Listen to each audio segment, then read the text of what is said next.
You know, grief is one of those things that brings out sometimes the worst in other people when they approach you when you're grieving. So I've heard time and time again from other bereaving parents.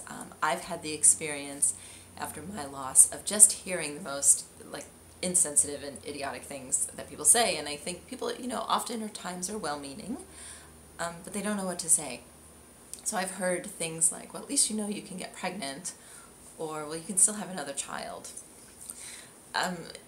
Just things that just make you mad, or just feel really insulting. Or sometimes people like to throw in a religious twist to it and say something to the effect of, well, God had different plans for you, or it was God's will, or maybe, you weren't praying enough, or, strong enough in your faith. And while, again, I think people come from a place oftentimes of wanting to be helpful and supportive, you can easily see how insulting and insensitive these comments are and come across. It reminds me of the quote, good intentions paved the road to hell.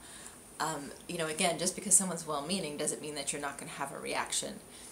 And that hearing those kinds of comments often leads to more distance in the relationship. So if you're trying to support someone who's had a loss, whether of their pregnancy, their infant, or even a family member or a friend, one of the best things you can do is to just, keep it short and sweet. Just say, I'm sorry for your loss. I know how much you love that person, or I know how much you wanted this baby. Don't go overboard. You don't need to. Just keep it simple. One of the worst things I think that people can do in addition to these insensitive comments is to not say anything and to not acknowledge the loss at all, or to do so, weeks or months later. Those are often comes across as very, very hurtful.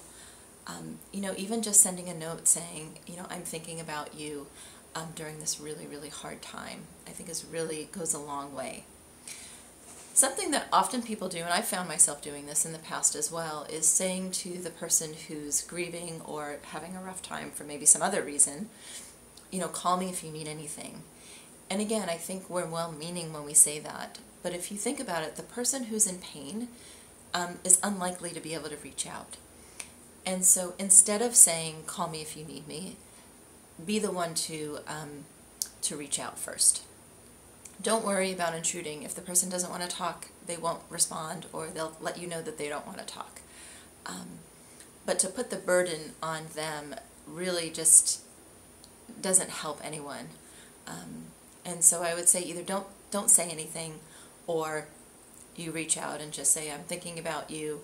I'd like to make you dinner. I'd like to come over and just straighten up your house, or just keep you company, or whatever it is, that we can do together.